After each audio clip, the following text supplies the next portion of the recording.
Hey everyone, you're listening to Mix Up My Thursday on Radio Monash. We've just ran into, I wouldn't call it a problem, it's a bit of a blessing here.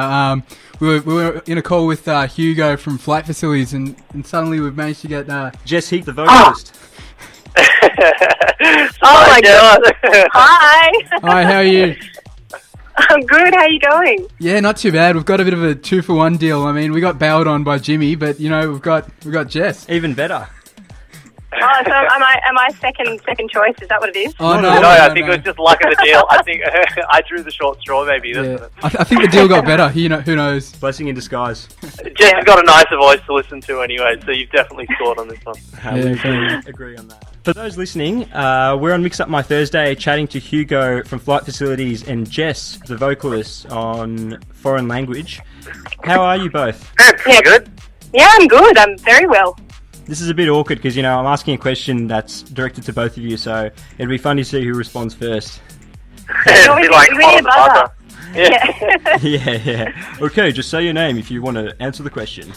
All right. No, that's fine. Yeah, so you guys have all been playing, around the country. You've been, Hugo just told us you've been coming back from South America just recently. Which tour or gig would you say would probably be your most fun? Well, what do you reckon, Jess? I mean, so far we got to do Splendor in the Grass together. I mean, Jess has only been coming to some of the more recent shows, so it's been really fun to have that as another element. Yeah. And which other shows have we done together, Jess? I loved the uni gig. The Sydney gig was fun. I mean, I'm from Sydney, so that was good, and it was a fun crowd, and the stage was good, and everyone was dressed as, what were they dressed as? Like Oktoberfest. Oh, that's right. Everyone was dressed for, for Oktoberfest. They had their full-on German outfits out. I saw some leather pants and whatever they call that, that beer wench outfit and the as well. Socks. The high socks. That's the one. Yeah. Yeah, nice. So you've started playing the live shows, and that includes Jess or Giselle. Has Giselle been playing in any of the shows? No, Giselle's been working on an album that she wants to release in, I think, December or January. She's doing it independently, so I'm kind of looking forward to that as much as she is. I can't wait to hear some more of her stuff. Her new stuff's great, actually. I was YouTubing it the other day. It's so beautiful, and her harmonica or harpsichord that she plays, the harpsichord that she plays, it's beautiful. Yeah, she's insanely talented. I think everyone's been waiting for a second song from her as long as they were for us. So you've got 2 singles released, as well as a B-side to foreign language, plus just a heap of remixes. Could you, Flight Facilities, put your success as artists down to any one piece of work that you've done, or has it been just a range of things that have put you up there? I mean, Cravey was a big leg up, but I think we like to think that we're pretty scrutinous on ourselves about the sort of quality of work we released. There have been a lot of things that we've done and we've never released. I mean, I think we wrote 2 songs in between Cravey and Foreign Language until we found one that we were really comfortable to go with, which was obviously the one we released with Jess. So we do tend to have a fair bit of quality control, and it's why we work so slowly, because we fear the retribution. Yeah, you're very meticulous.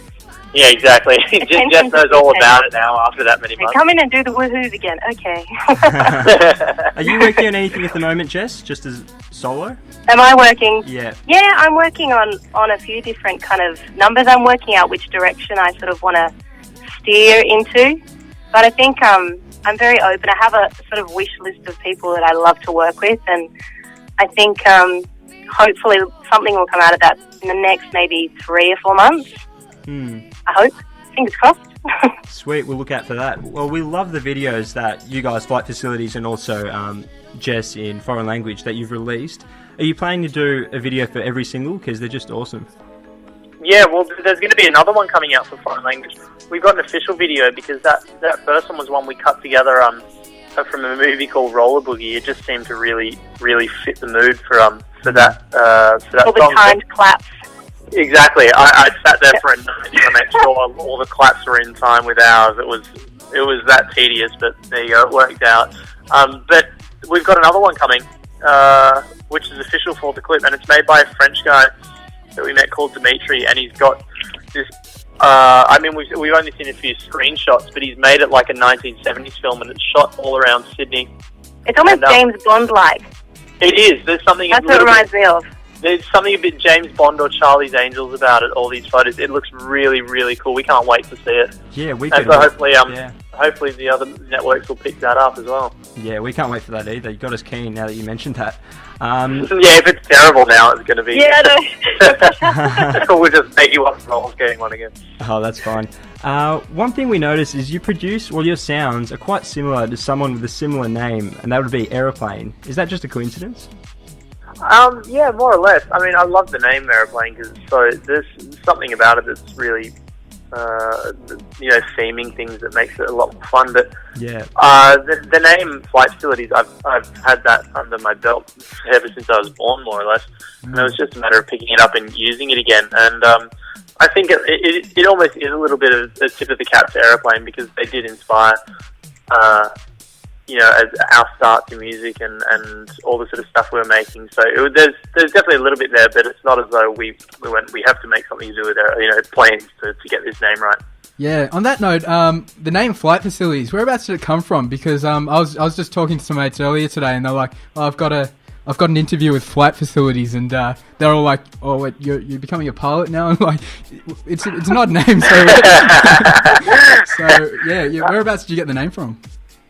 My grandfather owned a charter flight company about 20 years ago in Australia, and it was called Flight Facilities, and it had the logo. And up until a few years ago, there was still a little sign on the just near Sydney Airport where they park all the private jets and all that. It used to operate out of there, and there still used to be the sign with the Arrow Flight Facilities down this way, but that's since gone. But bring it back?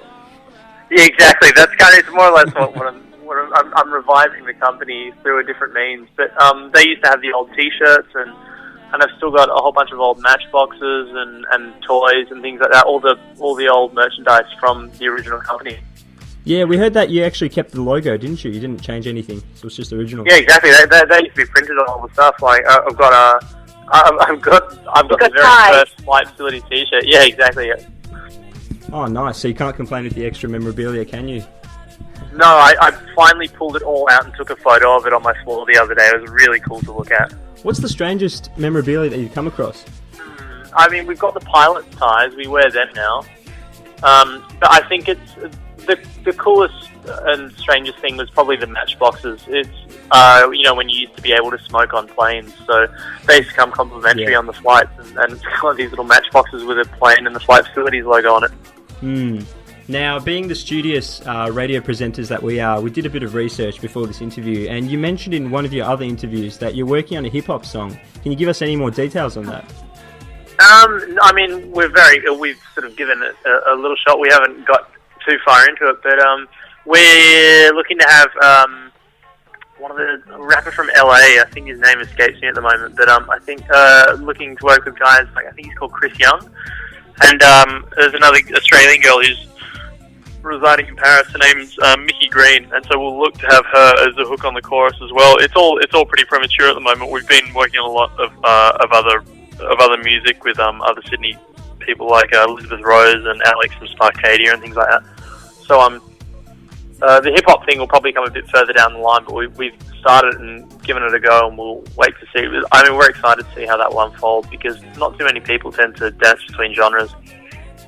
Just on that, would you consider branching really deeply into a different genre? Obviously, you've got the house going at the moment, but it's got an indie feel to it. Would you consider maybe going into a completely different sort of genre, like, I don't know, perhaps dubstep, or you said hip-hop before? I think dubstep would be one of the ones that we wouldn't quite go near, but we'd definitely give, we'd love to give hip-hop a go and some housey stuff, and I think it's worth trying your hand at those sorts of things and let the fans decide whether or not you should try it again. Yeah, that's fair enough. Yeah, do you guys have any, so this is both for Flight Facilities and Jess, do you guys have any particular influences? I note that your Facebook page says abstinence, sobriety and silence. I wrote that because I thought everyone always answers what sex, drugs and rock and roll, so I thought I'd take it the other way. It's so unique. I don't know, Jess, what's your... I listen to a lot of old soul, a lot of Etta James, a lot of Ella Fitzgerald. I really love cinematic music at the moment, like a lot of the old soundtracks. And I think, what have I got at the moment? I've been listening to a lot of Aretha Franklin. And yeah, I think it varies. And I'm often influenced by a lot of male singers. Like I love Neil Young and the band, and really more of an organic sound. But it's nice to be able to team that with this kind of disco genre that's very new to me. But since I've actually been getting into a lot of Diana Ross, which Hugo and I share a musical Diana Ross. Yeah. Sounds a little bit cool. of everything, really. Yes, Yeah. nice. So you've both, well, obviously you mentioned all those artists, but you've also supported a whole heap of other artists in the many gigs you've done. Who do you reckon's been the most fun to party with? You know what? In South America, we were just partying with pretty interesting listeners. We have Rory Phillips, Jacques Renault, the Round Table Knights, some American guy called RAC, and Uffy, and her DJ was a friend of ours, Chris from the Bumblebees. So we had this whole group of people that we dubbed the Treehouse Crew, because we commandeered a treehouse while we were at this festival, and it was probably one of the biggest, craziest, most fun nights ever. So that was definitely the best acts to sort of be around and support, because we became this unit. Just a random question. Your YouTube videos have all, netted hundreds of thousands of views. We noticed that you reply to quite a few of them, but do you read all of them, or does it get a bit hard? All the interviews? Yeah. All the comments? Yeah, all the comments on YouTube. Oh yeah, I mean, some of them are bizarre. The funniest thing is I have a real a strange love for people who bag us out. It's really strange. It's this thing I like when people go to the effort to rip on you. It's always 10 times more creative and pretty funny. And you find that your fans will defend you no matter what. Yeah, no matter what someone says. But it is pretty funny to watch someone take the piss out of you on YouTube, because it's that creative. Well, it's funny you say that, because you don't have that much hate at all on YouTube. It's like 2,000 likes to maybe 1 or 2 dislikes, or some ratio like that. So you must be pretty happy. Yeah, well, we haven't quite hit the Rebecca Black numbers yet. I think the thing that seems to pop up the most is some guys in America called Adventure Club did a dubstep remix of Crave You, and so there's just a perpetual argument on that. Oh, this one sucks, the dubstep version's better, or oh, the dubstep one sucks, this one's better, or I like them both. I think that one tends to be the most common argument. Yeah, because I suppose the genres are so few and far between. Like it's a big step from dubstep to disco. That's true. There's a giant. So you're going to have a lot of people that are passionate either way. Yeah. Yeah, exactly. Yeah, they're two very pure crowds, I think. Yeah, I can imagine the conflict definitely. there. Yeah, a lot of conflict. What's been your favourite remix of your tracks? We noticed Rocco Rampino did a banger, didn't he? I think favourite one. I mean, Louis Day did one of Gravy, which we've always loved. And then of the foreign language ones, I would say probably my favourite is the Elizabeth Rose one. It's so different. Me too. Yeah, there you go. I think it's more. It would be amazing for Jess to hear her own voice and people play with it like that. It's always nice to hear the song, but I don't know. What's your take on it, Jess? I just really like the way she's interpreted it. I think it's nice also to have a girl doing it. I think that's just a sort of feminist to me. I think it's really nice. And she seems like a really cool chick, so that always helps. I'm just trying to get a cab. So trying to get a cab right now? Yeah, I'm trying to get a cab, but that's okay. So if I just hail someone, then just Where are you? Just wave it down. Where are you at the moment? I'm on my way to the airport. Oh, okay. We're all going to the Gold Coast tonight. We're all playing it at elsewhere in the Gold Coast tonight. Oh, that's right. Yeah. And then down to Melbourne tomorrow for the After Dark. Yeah, Roxanne. Yeah. Roxanne Parlour. Very excited about that. And what's the idea behind this foreign language tour? Did you just decide upon releasing the single that you'll do a tour? Will you be doing this in the future for your other singles? I think so. I think we just realised that we need to. Show our faces again, because we haven't really played in Australia since the beginning of the year, and we felt it was time to kind of make sure everyone knew we were still alive. And we're not really doing that many festivals this year. We did them all last year, so I think it's just about keeping ourselves current before we get the next single out there, and letting know everyone that Jess is out there, so we can so Jess can have some presence and build things to a next level, I guess. Yeah. What's the international? Yeah. Sorry, Jess.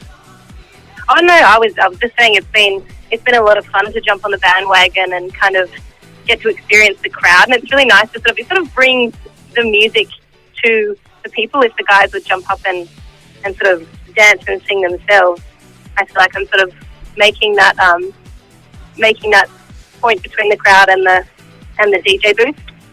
Another bit of Nice. another random question that just popped up in my mind. Are you only doing obviously you do the vocals for foreign language, but do you perform during any other time in the Flight Facilities gig, Jess? No, I don't. Not at this stage. Ah, Not yet. I think we've got to build this show towards something bigger and better, and then we can find more places for Jess to maybe let her do a cover or something. Yeah, well, I mean, we've done the cover of Friendly Fires before. Okay. Yeah, that was on the first gig. Yeah, so that was a good test out. But I think until we've got a really structured show, something along the lines of kind of the I mean, we build hopefully one day towards something similar to the Mark Ronson live thing where they've got all these different elements. Then we can look at it. But for now, we think it's just nice to bring Jess along so everyone can put a face to the name. Yes, well. Yeah. Cool. So you did mention before that you needed to show your face after being away for a while. What would you say the international reception's been like to your sounds? South America was really good. I mean, in Chile we had such a good response. We're not sure how the response was in Colombia because our stage fell down when we were playing our second song. So, I mean, a few people asked what happened to us and if we were okay. So I suppose the response was somewhat compassionate, but we don't know whether or not they really liked our music. Yeah. Speaking of putting a face to the name, you guys went for actually quite a while being, an anonymous duo, Hugh and Jimmy. So was there a particular reason why you did that? It was more to keep it away from our friends, just to see if they would play it, knowing whether or not we made it.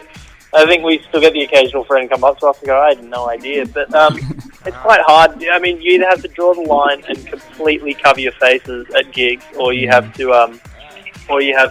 not do any gigs, because people always have cameras and phones, and you're bound to get seen one day. And I don't think we're about to chuck on some robot helmets and start that whole thing again.